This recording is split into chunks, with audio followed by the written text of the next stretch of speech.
Welcome to the Unveiled Epoch Echoes channel. Today, we're diving deep into an unexplored historical mystery. Imagine yourself drifting gently back through the misty veils of time, settling into a soft, comfortable place where the world grows quiet and the whispers of forgotten truths begin to rise like a gentle evening breeze, carrying you effortlessly into the hidden corners of a life that shaped the very soul of modern thought. A life shrouded in secrets, wanderings, and revelations that few have truly uncovered. Let your eyes grow heavy, your breath slow and steady, as we journey together into the enigmatic world of Jean, born on a warm summer evening in 1712 in the ancient city of Geneva, a place nestled beside crystal-clear lakes and ringed by the majestic Alps, where the air itself seemed to hum with the promise of freedom and the echoes of old republican virtues. His mother, Bernard, brought him into the world with joy, but tragedy shadowed his arrival almost immediately. For just 9 days later, she slipped away from complications of childbirth, leaving behind a newborn son and a grieving father, Isaac, a watchmaker whose hands were skilled but whose heart was restless, haunted by family feuds and a temperament as volatile as the mountain storms. Little Jean was handed to wet nurses and relatives, his early years a patchwork of instability,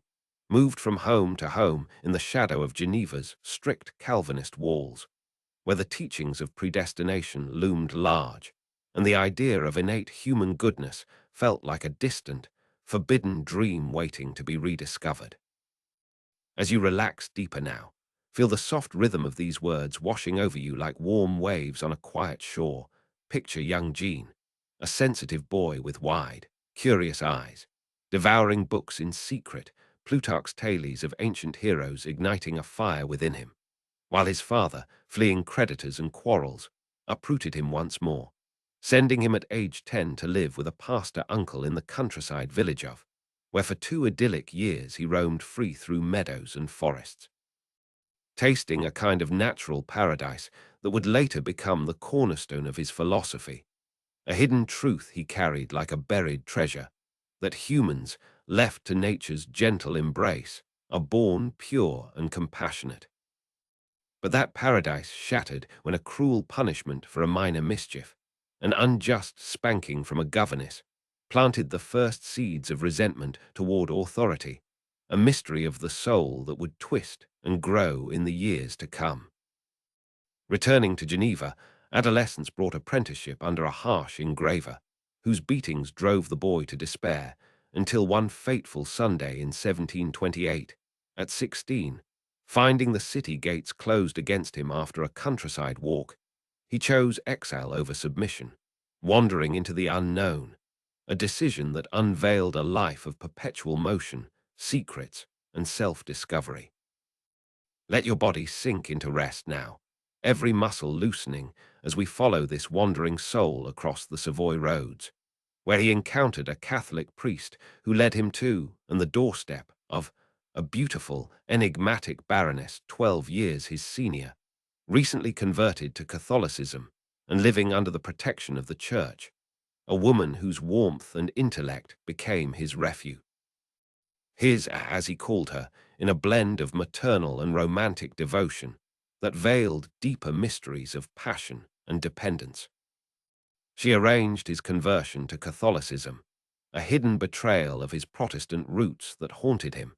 and sent him to Turin for instruction, where in the hospice he endured humiliations and glimpsed the corrupt underbelly of institutionalized religion, a forgotten truth that fueled his later critiques. Returning to Madame at her estate inn, he entered a decade of idyllic yet unstable domesticity, studying music, philosophy, and botany under her guidance, copying music for income, tending gardens where the natural world whispered its secrets to him, but also her with other lovers in a complex arrangement that stirred jealousy and philosophical reflections on love's true nature. These years held unexplored adventures, clandestine trips through alpine passes, encounters with wandering scholars who spoke of ancient manuscripts hinting at pre-societal human harmony, echoes from lost tribes and forgotten philosophies that would later weave into his visions. By 1742, driven by ambition and restlessness, he left for Paris. Armed with a new system of musical notation he believed would revolutionize the art, arriving in the bustling metropolis with little money and grand dreams, presenting his invention to the Academy of Sciences only to see it politely dismissed, plunging him into poverty amid the glittering salons where Enlightenment giants like and Voltaire held court. He scraped by as a secretary music copyist, even briefly as a cashier, living in attics and cheap lodgings, his simplicity clashing with Parisian sophistication. Yet in these shadows he observed the stark inequalities, the opulent carriages splashing mud on beggars, that ignited his revolutionary ideas. Then came the turning point, a moment of profound discovery in 1749, walking to visit imprisoned friend in, when he read an Academy Prize question. Has the progress of sciences and arts contributed to the corruption or purification of morals? In a flash of inspiration beneath a tree, a visionary ecstasy, he saw the hidden truth. Civilization corrupts. Arts and sciences has masked humanity's chains rather than freed us. His discourse on the arts and sciences, boldly against progress, won the prize in 1750 and catapulted him to sudden fame. A controversial figure who wore Armenian dress and rejected luxury, delighting some and enraging others in a city addicted to refinement. Drift deeper now, your mind floating peacefully as we explore the core mysteries of his thought, born from these experiences and ancient echoes he sensed in nature's silence. That humans are naturally good, compassionate in the state of nature, pity and self-preservation are innate guides. But society, with its property and comparison, introduces artificial needs, inequality, and moral decay. In his 1755 discourse on the origin of inequality, dedicated to Geneva yet critiquing all civilized states, he imagined a conjectural history of humanity, from solitary savages in harmonious balance with nature to the chains of modern oppression, unveiling forgotten truths about how the first enclosure of land, this is mine, birthed injustice, a radical idea that whispered of lost, golden ages akin to ancient myths. Meanwhile, his personal life twisted with complexity. Meeting an illiterate laundress in 1745, he formed a lifelong bond, fathering 5 children whom he controversially abandoned to the Foundling Hospital, a decision tormented by poverty, yet justified in his mind as merciful, a dark secret that later fueled accusations of hypocrisy. Fame brought patronage, but also conflict. Commissioned to write for the Encyclopedia, he contributed on music and political economy, friendships blooming with yet straining under philosophical differences. In 1760, 11762, his major masterpieces emerged in rapid succession. The New, a best-selling epistolary novel of passionate love in natural settings, captivating Europe with its emotional depth. Or on education, a revolutionary treatise advocating child-centered learning guided by nature, stages of development from sensory exploration to moral reasoning, famously including the profession of faith of the Savoyard vicar, a deistic creed rejecting revelation for natural religion, a hidden spiritual discovery that scandalized authorities. And The Social Contract, his political masterpiece opening with "Man is born free, and everywhere he is in chains," proposing legitimate authority arises not from force or divine right, but from the general will, the collective interest where sovereignty resides with the people, ideas that echoed ancient Spartan and Roman republicanism, yet unveiled new paths toward democracy, influencing revolutions to come. But fame turned to persecution, and The Social Contract were condemned as heretical and subversive, burned in Paris and Geneva, warrants issued for his arrest, forcing flight in 1762 to Switzerland, then Prussia, and finally England in 1766 at David's invitation. Years of exile filled with growing paranoia as he suspected plots against him, friendships amid misunderstandings, accused of betrayal in a public quarrel that revealed fragile psyche, perhaps scarred by early losses and constant uprooting. He wandered incognito through France under assumed names, settling briefly at remote estates, botanizing in solitude, his mind unraveling into delusions of a vast conspiracy involving former friends, princes, and Jesuits, a tragic mystery of isolation, where the champion of natural goodness felt pursued by society's malice. In these final years, he poured his soul into the Confessions, begun in 1765 and worked on until death, an unprecedented autobiography aiming for absolute truth, revealing intimate secrets, from childhood spankings that awakened sensual feelings to justifications for abandoning children, in a quest for self-vindication and transparency that pioneered modern introspective writing, alongside reveries of the solitary walker. Meditative reflections on nature's consolations amid alienation. On July 2, 1778, at near Paris, hosted by an admiring marquis, he died suddenly, perhaps from awe as whispered, suicide, his body first buried on the Isle of Poplars in a tomb that became a pilgrimage site, later in 1794 amid revolutionary fervor. Yet his influence endures as a profound, often hidden force, inspiring the French Revolution's ideals of popular sovereignty and equality, shaping Romanticism's celebration of emotion and nature,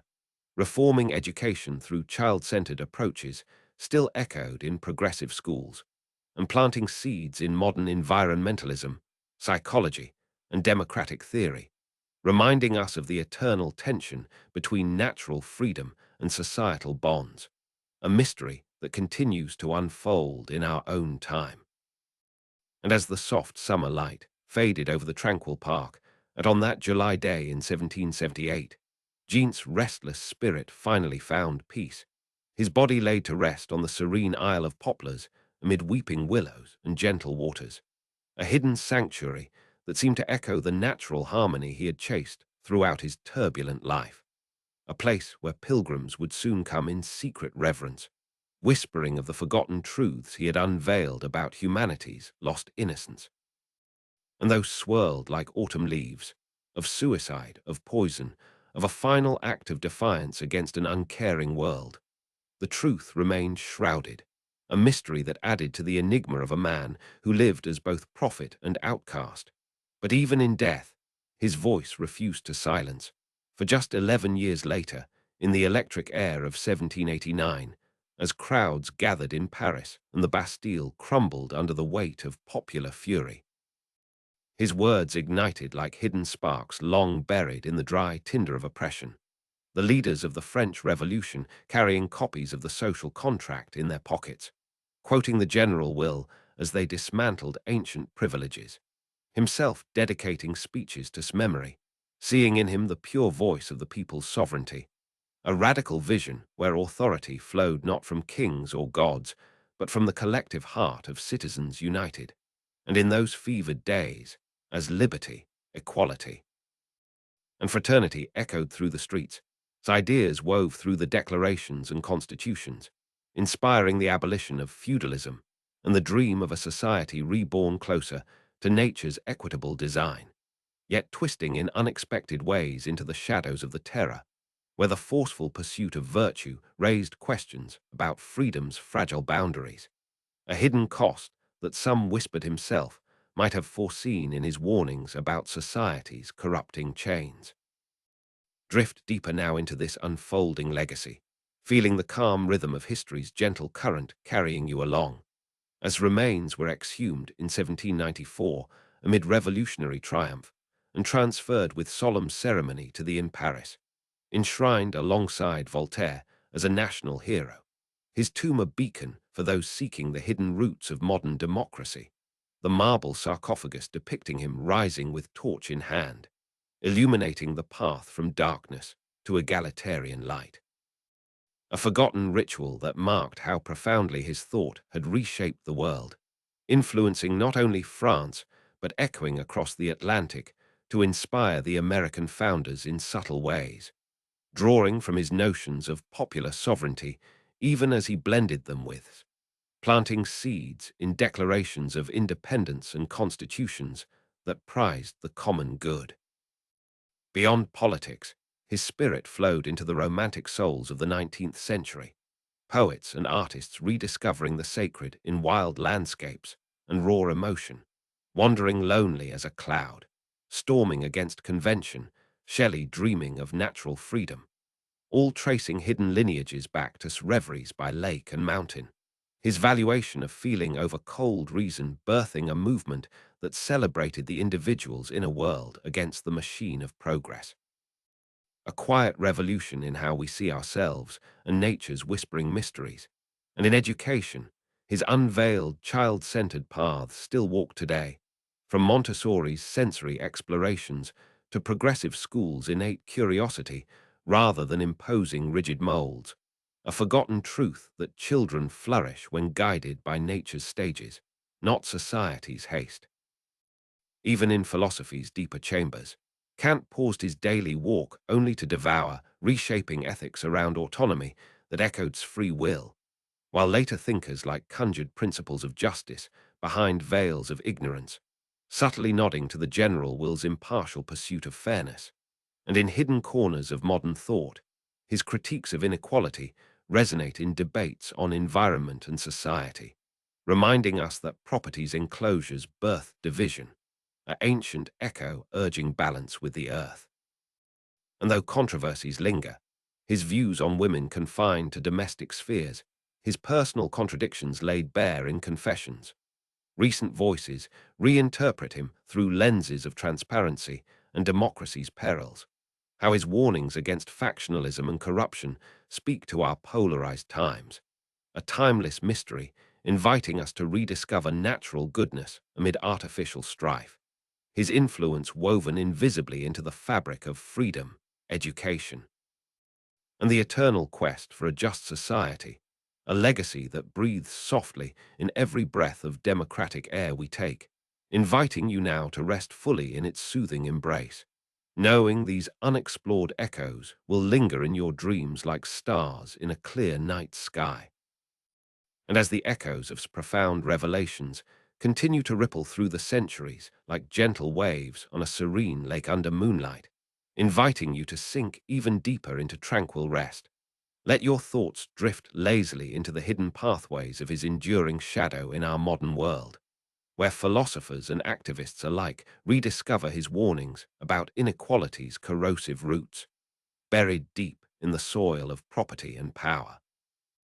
Inspiring movements that seek to unearth forgotten truths about communal harmony and the earth's quiet wisdom. In the 20th century, his spirit wandered through the minds of existentialists and psychologists, pondering the confession's raw honesty as a precursor to psychoanalysis, unveiling the mysteries of the inner self, while environmental thinkers like Rachel silently to his reverence for nature's uncorrupted voice. A hidden thread, connecting his solitary, walks to calls for preserving wild places against civilization's relentless advance. Even in politics today, as debates rage over direct democracy and citizen assemblies, echoes of the general will resurface in experiments from Switzerland to digital forums, attempting to reclaim that pure collective voice he dreamed of, free from factional distortions, a timeless mystery challenging us to balance freedom with unity. And in the quiet classrooms of progressive education around the globe, children explore at their own pace, hands immersed in natural materials, guided not by rigid authority, but by innate curiosity, a living legacy from that Montessori and others expanded into vibrant realities, the forgotten truth that true learning blooms in freedom's gentle light. Artists and writers still find solace in his romantic call to emotion and solitude, landscapes painted with stormy passion or poems whispering of alienation in crowded cities, reminding us of nature's healing embrace amid modern haste. Yet controversies linger like soft shadows at dusk, scholars debating his complex views on gender, his personal failings exposed in unflinching detail, inviting us to grapple with the full humanity of a thinker who dared to bare his soul,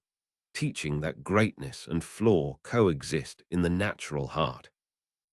In this ever-unfolding tapestry remains an enigmatic guide, his ideas adapting to new discoveries in neuroscience affirming empathy's innate roots, or in ecology urging sustainable bonds with the planet he so loved to wander, a perpetual invitation to question society's chains and rediscover the goodness within,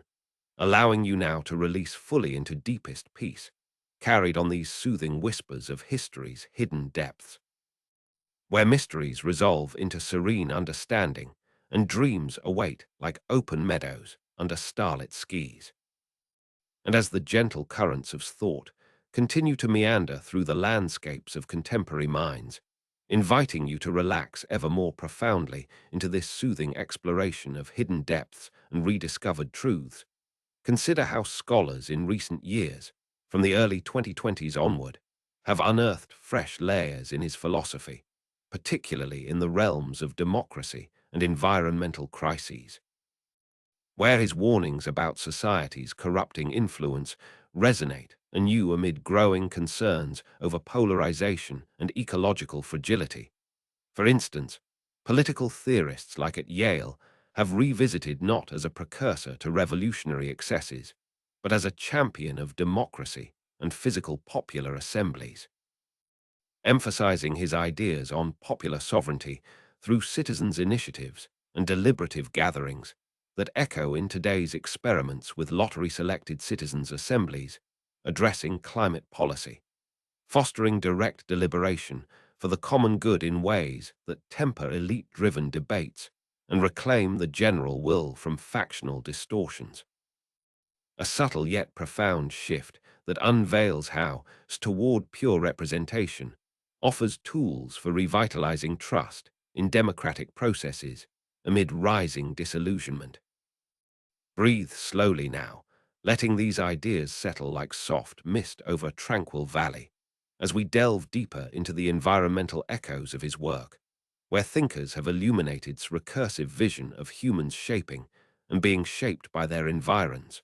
framing the climate crisis not merely as moral humility,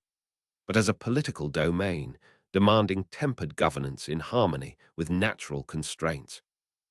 suggesting that moderate climates and balanced resource use foster moderation in polities, while extremes breed despotism,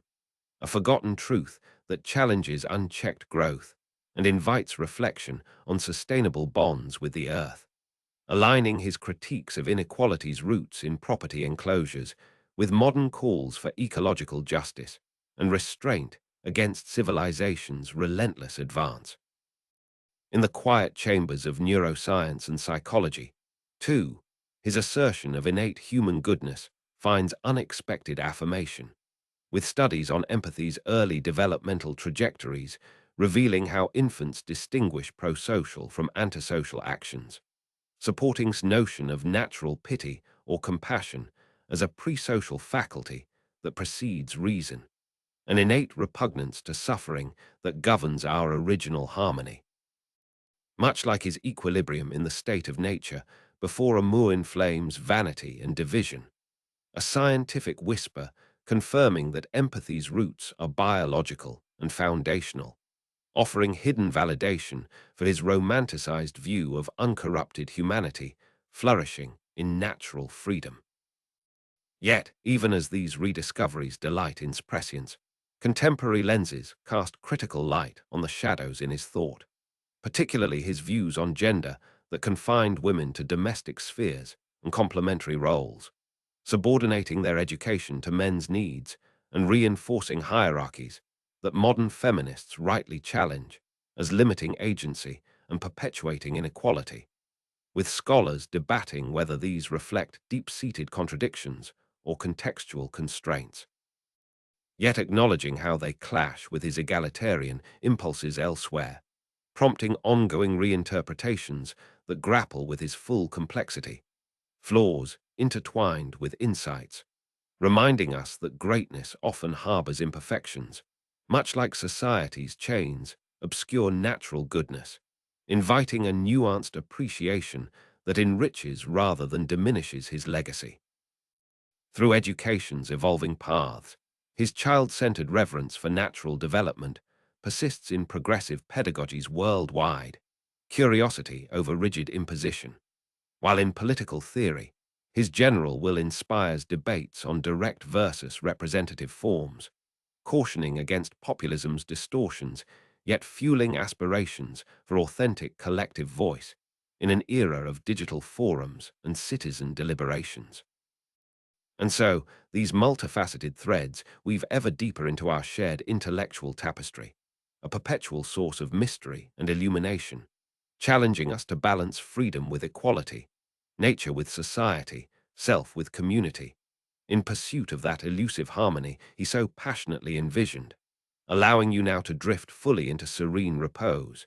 enveloped in the calming embrace of these timeless, unexplored echoes that linger softly like moonlight on still waters, guiding your dreams toward peaceful horizons. And as these profound rediscoveries settle like the softest snowfall over the vast landscape of enduring influence, allowing your mind to wander freely into ever deeper realms of calm and quiet reflection, let us linger a little longer in the hidden gardens of his thought, where contemporary voices continue to cultivate new blooms from ancient seeds. For in the past few years leading into 2025, scholars have delved even further into the ecological dimensions of his philosophy,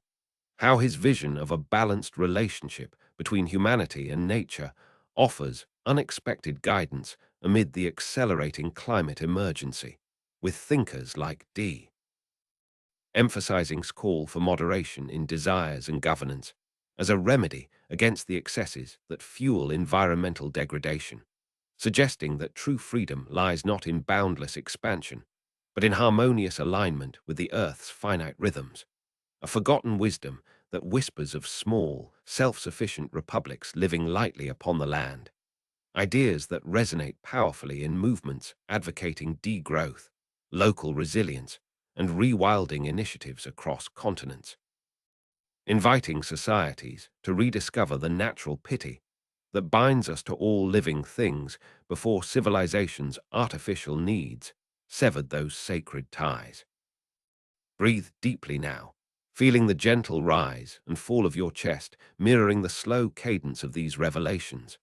as we explore how critique of luxury and inequality finds fresh urgency in economic debates of our time, where rising wealth disparities echo his warnings about property's original usurpation, inspiring heterodox economists and philosophers to revisit the discourse on inequality as a foundational text for understanding structural injustice, not merely as historical conjecture, but as a lens for analyzing how modern financial systems and global trade perpetuate chains far more subtle yet binding than those of feudal times, prompting proposals for universal basic income, land value taxation, and cooperative models that seek to restore a measure of natural equity without dissolving the social contract entirely. A delicate balance himself grappled within envisioning legitimate authority, rooted in the general, will rather than force or fraud. In the realm of digital democracy, too, his ideas have sparked innovative experiments, with platforms and assemblies drawing on his emphasis on direct participation and the pursuit of common interest to counteract the alienating effects of algorithmic echo chambers and mediated representation, reminding participants that true sovereignty demands ongoing civic education and presence rather than passive delegation. A timely antidote to the fragmentation of public discourse in an age of information overload, where the dangers of particular wills masquerading as general ones loom larger than ever. And within the quiet sanctuaries of therapeutic practice and personal development, His confessions continue to inspire traditions of radical self-examination and authenticity, influencing mindfulness approaches that encourage individuals to strip away societal masks and reconnect with innate sentiments of compassion and self-love, offering solace in an era marked by widespread loneliness and performative identity. Gently guiding seekers back toward the solitary, yet connected reveries he celebrated in his final walks among flowers and streams. Even in literature and the arts of today, echoes of his emotional intensity and celebration of subjective experience persist. From novels that bear the soul with unflinching honesty to immersive ecological artworks that invite viewers to feel nature's pulse anew. Keeping alive the romantic flame he helped kindle against the chill of mechanistic. Thus, Jean remains not a relic of the past, but a living companion in our collective journey, his mysteries unfolding layer by layer as each generation rediscovers the timeless tension between freedom and belonging, nature and culture, self and society. His voice a soft, persistent whisper urging us toward greater awareness, kindness, and equilibrium in a world forever teetering on the edge of its own creations, allowing you now to surrender completely to the peaceful depths of rest. Cradled in the enduring serenity of these explored, and yet ever mysterious truths that drift gently into the quiet expanse of dreams. And as the serene tapestry of legacy continues to unfurl like the slow opening of a night-blooming flower under a quiet December sky, inviting you to settle even more deeply into the warm embrace of complete relaxation. Let your thoughts drift effortlessly into the newest currents of scholarly exploration that have emerged in this very year of 2025, where conferences and publications have illuminated previously overlooked connections between political ecology and the pressing demands of planetary stewardship. For in spring gatherings at Geneva and Paris, commemorating the enduring relevance of his birth city, researchers presented compelling readings of the social contract, not merely as a blueprint for human governance, but as a subtle framework for governing our relationship with the non-human world. That the general will could extend to intergenerational and justice, encompassing future citizens and the earth's silent voices in decisions that bind us all. A radical yet gentle expansion that reframes climate agreements as attempts, imperfect though they may be, to discern a collective will aligned with natural limits rather than short-term particular interests, offering hope amid the complexities of global negotiations. Let your breathing slow to the rhythm of these unfolding ideas, soft and steady, as we wander further into the intimate corners of biographical rediscovery, where newly digitized correspondence and archival finds from private collections in France and Switzerland have shed softer light on's final years of exile, revealing tender exchanges with lesser-known correspondents who offered quiet refuge and intellectual companionship. Letters filled with botanical observations and philosophical musings that paint a more nuanced portrait of the solitary walker, not merely paranoid and withdrawn, but still capable of profound connection with those who approached him without the weight of fame's expectations, humanizing the man behind the myth and reminding us that even in isolation, threads of empathy persisted like wildflowers pushing through rocky soil. In the realm of comparative philosophy, 2025 has seen a surge of interest in dialogues between and non-Western traditions, with scholars' resonances between his state of nature and indigenous conceptions of relational harmony with land and community, or parallels with Confucian notions of moral self-cultivation through natural sentiment, unveiling cross-cultural echoes that challenge Eurocentric readings and position as a bridge toward global conversations on balance in an interconnected world. Conversations that feel especially poignant as international forums grapple with shared crises. And within the evolving landscape of artificial intelligence and ethics, Thinkers have turned to warnings about society's artificial needs to question whether algorithmic systems amplify or move through endless comparison and curated desires, prompting proposals for digital governance inspired by his emphasis on transparency and the common good, imagining platforms designed to foster genuine deliberation rather than division. A hopeful yet cautious application of his insights to technologies he could scarcely have dreamed. Thus, with each passing season, Jean reveals himself anew, not as a fixed monument, but as a living spring whose waters continue to nourish diverse fields of human, gently urging us toward greater self-awareness, compassion, and harmony with the world around us, allowing these soothing reflections to carry you now into the deepest, most restorative layers of sleep, where the mysteries of the past blend seamlessly with the quiet promise of tomorrow, wrapped in the timeless serenity of thoughtful wonder.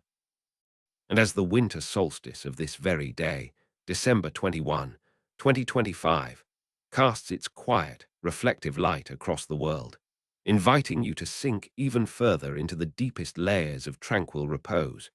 let the gentle rhythm of these words cradle you like the soft hush of snow falling over ancient alpine meadows that himself once wandered in reverie. For in this precise moment of the year's turning, new publications and quiet scholarly gatherings continue to breathe fresh life into his enduring mysteries, with a landmark international symposium held virtually just weeks ago uniting voices from Geneva to Kyoto in its relevance to the crises of late modernity, particularly how his diagnosis of amour, the inflamed self-love born of social comparison, offers profound insight into the psychological toll of hyperconnected digital existence, where endless scrolling and curated personas amplify vanity and alienation in ways that echo his warnings about civilization's artificial passions, eroding natural contentment, prompting therapists and philosophers alike to propose inspired practices of digital minimalism and solitary contemplation as antidotes to burnout and disconnection. Gentle paths toward reclaiming the serene self-sufficiency he celebrated in moments of quiet communion with nature. Allow your entire body to release any lingering tension now, melting softly into complete relaxation, as we trace how these same ideas have quietly permeated public discourse in 2025, with influential essays in major journals revisiting the social contract through the lens of rising authoritarian populism. That's distinction between the general will and the will of all provides essential tools for discerning authentic common interest from manipulative majoritarianism. A timely reminder embraced by civic educators designing curricula to foster critical deliberation in schools and communities worldwide, the civic virtues he deemed indispensable for legitimate governance. In the blossoming field of political ecology, too, this year's research has deepened connections between its emphasis on moderation and emerging frameworks for post-growth societies, with studies demonstrating how his vision of small-scale republics sustained by agrarian simplicity aligns with contemporary experiments in eco-villages and bioregional democracy, communities that prioritize local self-determination and ecological limits over endless expansion, rediscovering the hidden wisdom that true prosperity lies in balanced desires rather than accumulated wealth, a message that resonates softly yet powerfully amid global conversations on sufficiency and well-being beyond GDP. And in the intimate realm of personal ethics, new translations and annotated editions of the Reveries of the Solitary Walker, released this autumn, have invited readers anew into this meditative practice of finding consolation in nature's presence, inspiring a quiet wave of interest in contemplative walking as a form of secular spirituality, with apps and guided, gently encouraging people to step away from screens and into green spaces, experiencing the same restorative solitude that sustained him through years of exile, a simple yet profound return to the natural sentiments he believed lie at the core of human happiness. Thus, on this longest night of the year, Jean's voice rises like a distant yet comforting melody, weaving through the fabric of our shared searching for meaning, balance, and connection in an ever-accelerating world. His mysteries continuing to unfold with each turning season, each quiet breath we take, reminding us that beneath the complexities of modern life lies the same innate capacity for goodness, wonder, and peace that he spent a lifetime trying to unveil. Allowing you now to drift fully and completely into the deepest, most restorative sleep, carried on waves of serene understanding and timeless calm, where all questions dissolve into the gentle embrace of night. And as the quiet introspection of this solstice evening deepens, with the world hushed under the longest night of 2025, allow yourself to drift further into serene contemplation of Jean's ever-evolving presence in our shared intellectual landscape. For even in this very year, dedicated scholars have gathered and published anew, illuminating hidden facets of his work with fresh insight and reverence. As the association hosted its 24th biennial colloquium in early June at University in New Brunswick, New Jersey, a gathering directed by James that explored the intricate arts of editing, translating, and annotating texts, alongside his own roles as editor, translator, and annotator, where keynote addresses by and John Scott unveiled nuanced understandings of how shaped and was shaped by the transmission of ideas, reminding us that his words, carefully preserved and interpreted, continue to bridge centuries with timeless clarity. Let your mind float peacefully now, carried by these scholarly currents, as virtual conversations organized by the association brought forth discussions of groundbreaking publications, including Christopher Kelly's letters from University Press, a collection that reveals the intimate, epistolary voice of the thinker in dialogue with contemporaries, and Joanna's exploration of reflections on mortality in the rest is Silence from Yale University Press, where a chapter titled Flower contemplates his botanical reveries as a confrontation with life's transience, offering quiet consolation in nature's enduring cycles. Meanwhile, across the Atlantic and beyond, international events mark the ongoing global dialogue, with the XI held in Brazil from June 25 to 27, jointly with congresses and Kant on themes of discourses and critiques, drawing participants from diverse traditions to rediscover resonances in moral cultivation, natural sentiment, and the pursuit of harmony amid modern complexities. In journals and essays, voices like have revisited profound emphasis on transparency as a counter to the obstructions of opinion and alienated existence, applying it to contemporary challenges in international politics and global governance. While UNESCO's recognition of the gene collections in Geneva, and as part of the memory of the World Register in September, affirmed the essential testimony these archives provide to understanding his life, work, and the Enlightenment's pivotal shifts toward nature, education, and human potential. These real unfoldings in 2025 scholarship, conferences bridging continents, new editions unveiling personal depths, and recognitions preserving his legacy, serve as gentle reminders that mysteries are not static relics, but living invitations to reflect on transparency in our digital age, moderation amid ecological pressures, and the innate goodness that persists beneath society's layers, allowing these authentic echoes of ongoing discovery to envelop you now in profound peace, easing you toward the deepest, most restorative slumber where history's whispers blend into dreams of equilibrium and wonder. And as the scholarly pursuits surrounding Jean continue to flourish with remarkable vitality in this year of 2025, drawing dedicated minds from across the globe into deeper communion with his texts and ideas, let the soothing cadence of these authentic developments guide you further into tranquil reflection. For in June, from the 4th to the 6th, the association convened its 24th biennial colloquium at University in New Brunswick, New Jersey. under the thoughtful direction of James, where participants from diverse disciplines gathered in plenary sessions to explore the intricate arts of editing, translating, and annotating works, alongside his own practices as editor, translator, and annotator, with opening keynotes by and John T. Scott illuminating the meticulous ways engaged with texts, preserving and transforming ideas across languages and editions, fostering bilingual discussions that the association's tradition of bridging English and French scholarship in a spirit of collaborative discovery. Allow these real gatherings to envelop your thoughts like a gentle evening mist, easing every lingering concern into quiet repose, as the association's virtual conversation series carried the momentum forward through the year,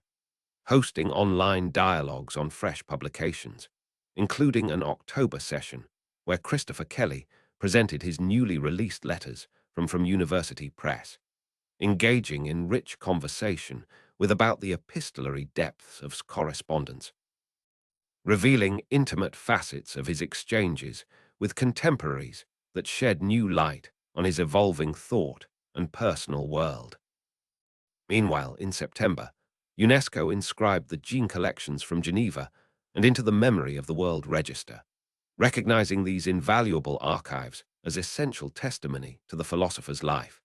His groundbreaking contributions to political philosophy, education, and humanity's relationship with nature,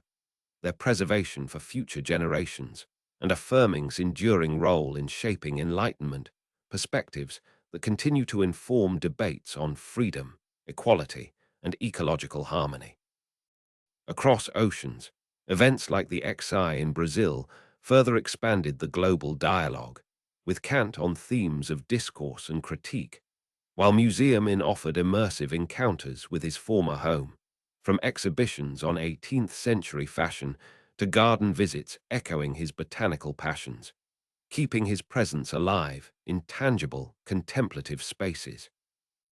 These genuine milestones in 2025 scholarship, colloquia uniting voices old and new, publications unveiling hidden correspondences, international recognitions safeguarding his legacy,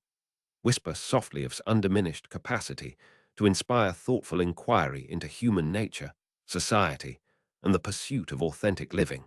inviting you now to release fully into the deepest layers of peaceful slumber, cradled by the calm assurance that his ideas, carefully tended by devoted scholars, remain a gentle light, guiding us through the complexities of our time. And as the scholarly engagement with Jean's profound legacy presses onward into the closing days of this year 2025, with the winter solstice marking a moment of quiet turning and reflection, let the soothing flow of these genuine academic milestones carry you deeper into peaceful repose. For the association's virtual conversation series has continued to illuminate his works through thoughtful online dialogues, including the October 31 session, where Christopher Kelly presented his newly published letters from University Press, engaging in detailed conversation with about the rich epistolary insights these letters offer into personal exchanges, philosophical development, and interactions with the intellectual world of his time, a collection that brings fresh accessibility to his voice across centuries. Breathe gently now, allowing these authentic discoveries to settle like a soft blanket of calm, as the series looks ahead with upcoming discussions, such as the November 21 session moderated by Adam's recently completed dissertations, including Yang's work on perspectives on the origin and remedies of evil from Boston College and Brown's examination of self-writing as self in the French Enlightenment from the University of Chicago, fostering connections among emerging scholars and deepening our understanding of complex moral and autobiographical dimensions. Earlier in the year, from June 4 to 6, the 24th Biennial Colloquium convened at University in New Brunswick, New Jersey, directed by James, gathering international participants for plenary sessions on the themes of editing, translating, and annotating texts, as well as his own practices in those arts, with opening keynotes by and John T. Scott highlighting the meticulous craftsmanship involved in preserving and interpreting his writings, a bilingual event that upheld the association's tradition of interdisciplinary and multinational dialogue. Adding to these milestones, in September UNESCO formally inscribed the gene collections from Geneva and into the memory of the World Register, acknowledging these archives as vital documentary heritage bearing essential testimony to life. His revolutionary contributions to philosophy, education, politics, and humanities bond with nature, their protection and promoting wider awareness of how his Enlightenment ideas continue to shape contemporary thought on freedom, equality, and ecological harmony. In Brazil, joint congresses in further expanded the global conversation, encompassing the XI alongside comparative events on and Kant themed around discourses and critiques, drawing researchers to explore intersections in their philosophies and lasting implications. These real, vibrant threads of 2025 scholarship, virtual series, unveiling new publications and dissertations, the colloquium bridging languages and disciplines, UNESCO's recognition safeguarding his archival treasures, and international gatherings fostering comparative insights, affirms enduring vitality as a thinker whose ideas on transparency, natural sentiment, and just society invite ongoing reflection, gently guiding you now into the deepest, most restorative sleep. Enveloped in the serene assurance of knowledge carefully nurtured and shared across the world. And as the final days of this remarkable year 2025 draw gently to a close under the serene canopy of the winter solstice sky, with stars twinkling like distant echoes of Enlightenment ideals, allow the soothing rhythm of these most recent and authentic scholarly developments to envelop you in profound calm, guiding you deeper into restorative reflection on Jean's timeless resonance. For throughout this year, the association has fostered vibrant international dialogue, culminating in the successful 24th Biennial Colloquium held from June 4 to 6 at University in New Brunswick, New Jersey, thoughtfully directed by James, where scholars from across disciplines convened in plenary sessions to explore the nuanced arts of editing, translating, and annotating texts, as well as his own masterful practices in those realms, opening with insightful keynotes by honors editor, translator, and annotator, and closing with John T. Scott's examination of editing of the profession, all conducted in the association's cherished bilingual tradition that bridges French and English scholarship with grace and depth. Let these gatherings settle softly in your mind now, like leaves drifting on a quiet autumn stream, as the association's virtual conversation series has illuminated the year with intimate online discussions of emerging works, including the October 31 session,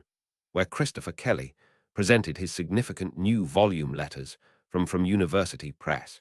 engaging deeply with on the epistolary revelations these letters offer interpersonal and intellectual exchanges. Followed by the November 21 conversation, moderated by Adam spotlighting fresh doctoral insights, with Yang her dissertation on perspectives on the origin and remedies of evil from Boston College, and Brown self-writing as self in the French Enlightenment from the University of Chicago, the next generation of scholars in thoughtful exchange. Adding a milestone of global recognition, in September UNESCO inscribed the gene collections from Geneva and into the memory of the World International Register, these irreplaceable archives as vital testimony to his extraordinary life,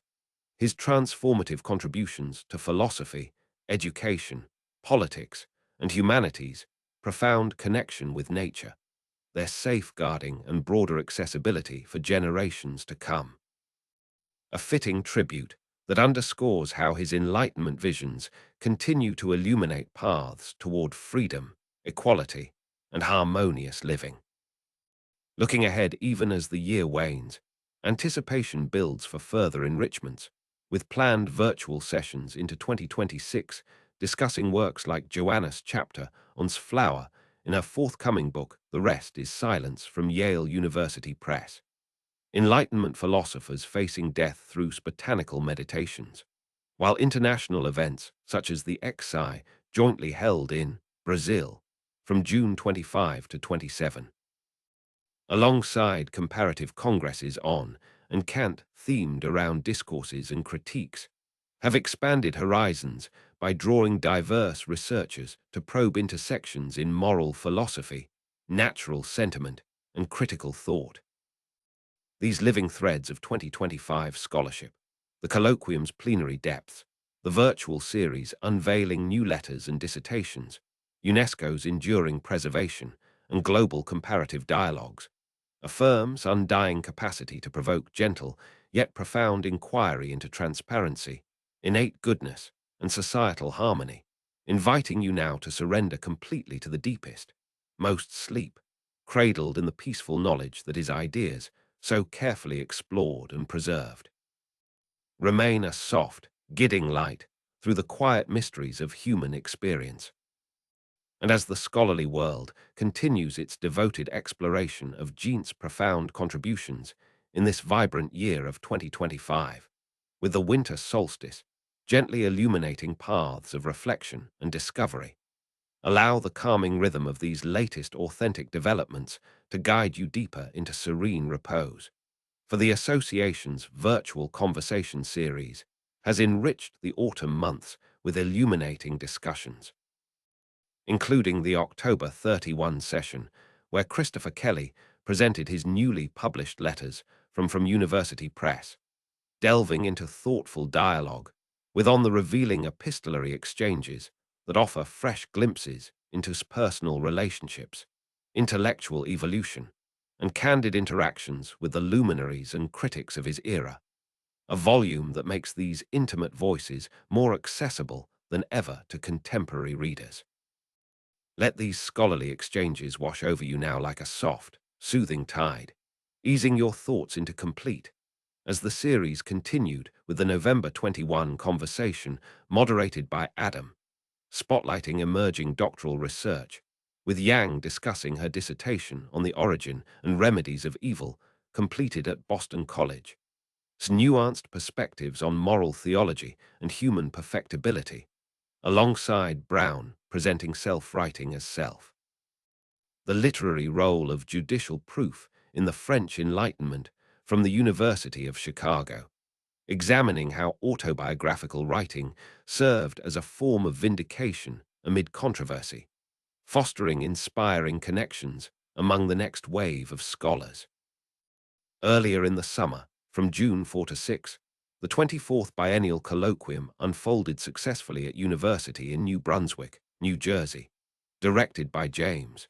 bringing together an international assembly for plenary sessions devoted to the themes of editing, translating, and annotating works, as well as his own engagements in those essential arts.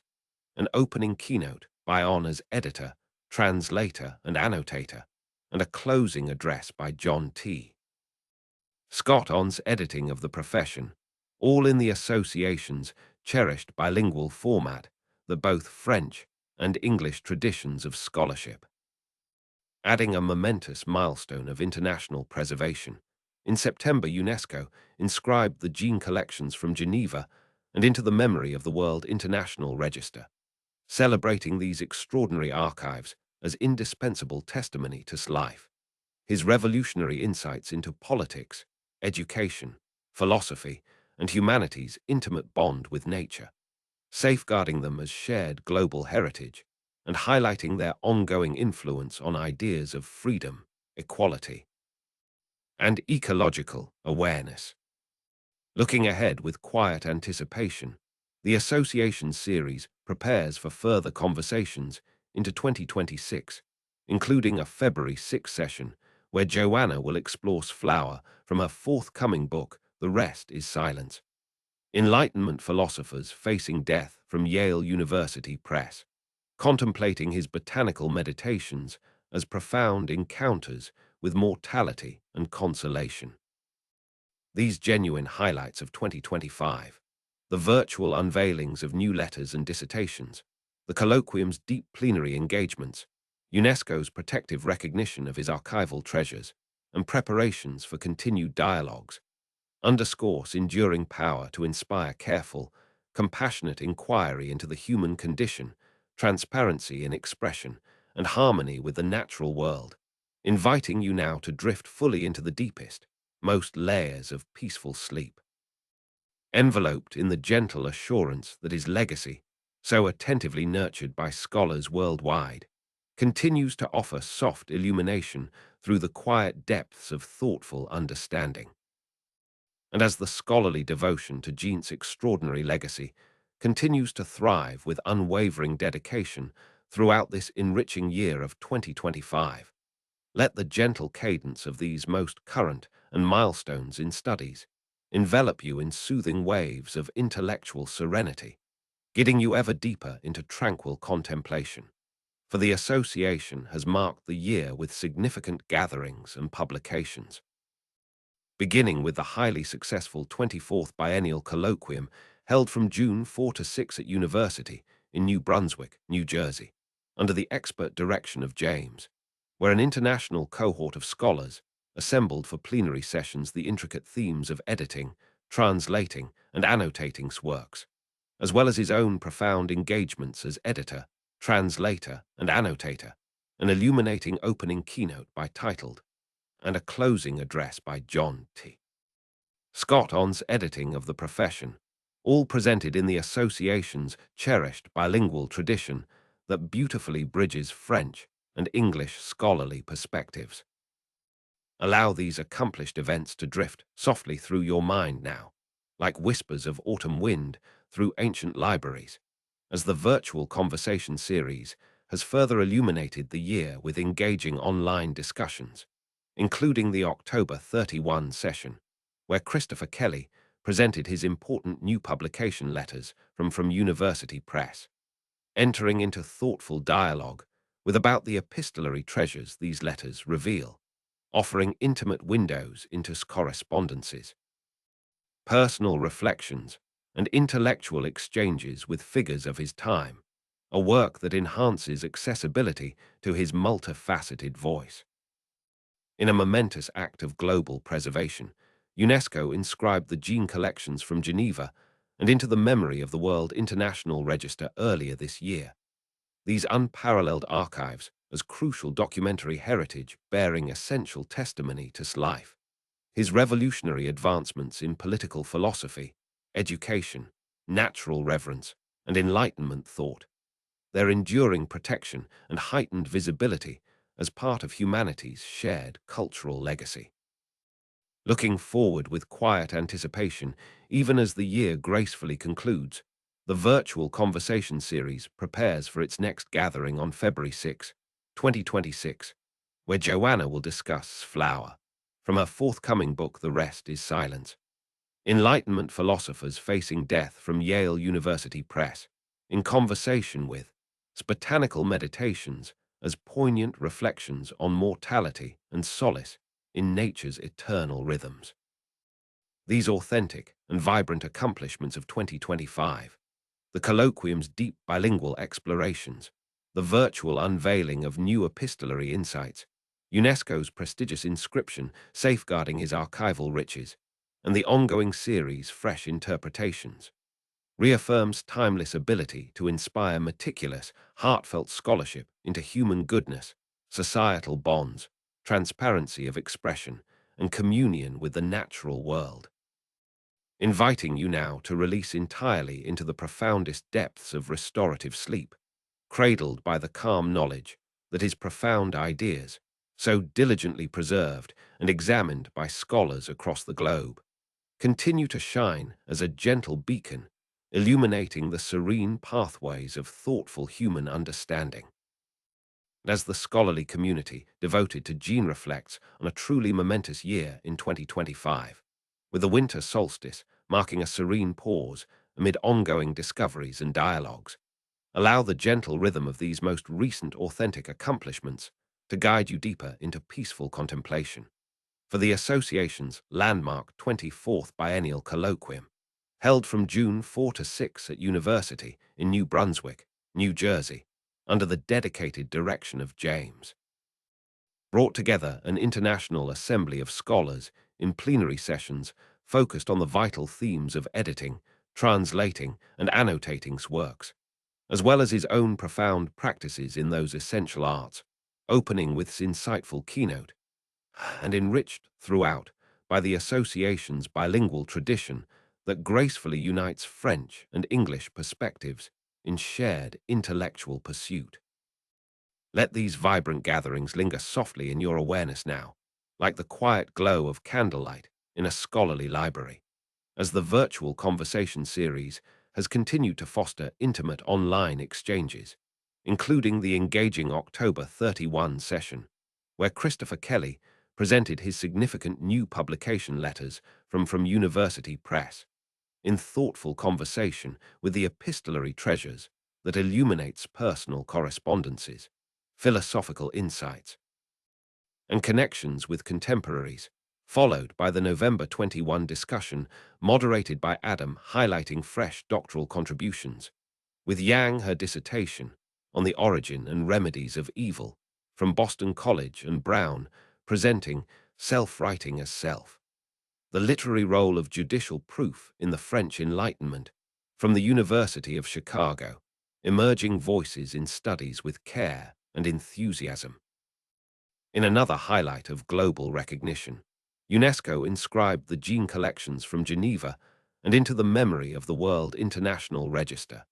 celebrating these extraordinary archives as indispensable heritage testifying to transformative influence on philosophy, education, politics, and humanity's relationship with nature, a preservation that ensures wider access and enduring appreciation for his Enlightenment legacy. With anticipation building for the new year, the virtual conversation series prepares for its February 6, 2026, session where Joanna will discuss Flower from her forthcoming book, The Rest is Silence,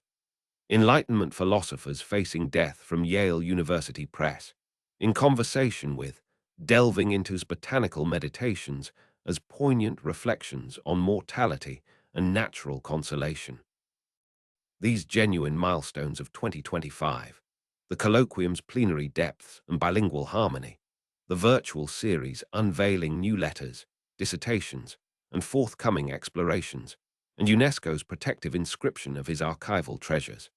affirm the living vitality of thought, inviting continual reflection on transparency, natural sentiment, moral origins, and harmonious existence, allowing these soothing echoes of dedicated scholarship to carry you now into the deepest, most restorative realms of tranquil sleep, enveloped in the calm beauty of ideas tenderly preserved and shared across time and borders. And as the devoted scholarly exploration of Jean's enduring legacy carries gracefully into the reflective close of 2025, with the winter solstice offering a moment of quiet renewal amid the year's rich accomplishments, let the soothing flow of these authentic milestones continue to guide you deeper into serene. For the Association's virtual conversation series has provided ongoing illumination through thoughtful online gatherings, including the impactful October 31 session, where Christopher Kelly introduced his newly released letters from University Press, engaging in profound dialogue with on the intimate revelations these correspondences offer into his personal world, philosophical exchanges, and candid interactions across his tumultuous life, a publication that brings his epistolary voice vividly to modern audiences. Breathe slowly and deeply now, allowing these scholarly treasures to settle like a gentle snowfall of insight, as the series further enriched November with the 21st conversation moderated by Adam, showcasing emerging research through presentations by Yang on her dissertation on the origin and remedies of evil, completed at Boston College, delving into his theological and moral reflections on human perfectibility, and Brown on Self-Writing as Self, the literary role of judicial proof in the French Enlightenment, from the University of Chicago, highlighting the vindicatory power of autobiography in its era, fostering meaningful connections among rising scholars dedicated to his thought. The year's cornerstone event, the 24th Biennial Colloquium from June 4 to 6 at University in New Brunswick, New Jersey, directed by James, convened an international community in plenary sessions devoted to the essential arts of editing, translating, and annotating texts, alongside his own masterful contributions in those fields, beginning with keynote, and enriched by John T. Scott's closing exploration of editing of the profession,